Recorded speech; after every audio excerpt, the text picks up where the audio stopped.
আসসালামু আলাইকুম। কেমন আছেন সবাই? আলহামদুলিল্লাহ আমরা ভালো আছি। তো আজকে নতুন আরেকটি ভিডিও নিয়ে আপনাদের মাঝে চলে আসলাম। আজকে সকাল সকাল আমি ভিডিওটি চালু করছি, আর প্রথমে রান্না দিয়েই শুরু করলাম।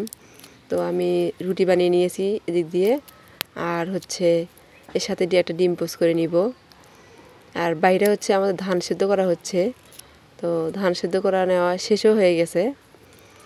তো আমি ভাবলাম আমি কিছু খাই, খাবার পর ওগুলো ধান এখন রোদে দিতে হবে। আর এখন শীতকাল পড়ছে হালকা হালকা, তো রোদের অবস্থা এতটা ভালো না। কিছুক্ষণ পরে রোদের স্পিড কমে যায়, রোদের তাপ কমে যায় কিছুক্ষণ পর। তো তারপর ভিডিওটি সম্পূর্ণ দেখতে থাকুন। আমার ভিডিও যদি ভালো লেগে থাকে অবশ্যই লাইক কমেন্ট শেয়ার অবশ্যই চাই।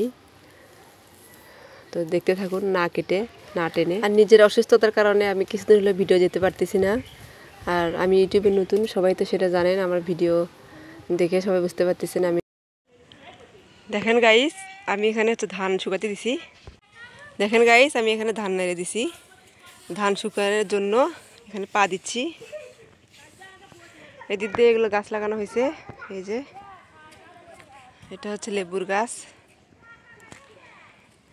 এটাও লেবুর গাছ।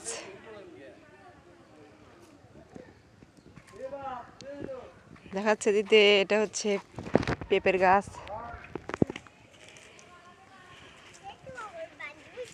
দেখেন চতুর্পাশে ধান কাটতেছে। এখন ধান কাটার সময় চলে আসছে। পুরো পাথার একদম ধানে ভর্তি। এই পাশে ধানগুলো কাটা হয়ে গেছে, এগুলো এখন কাটবে। অনেকগুলো ধান পাকছে, আর কিছু ধান বাকি আছে পাকা।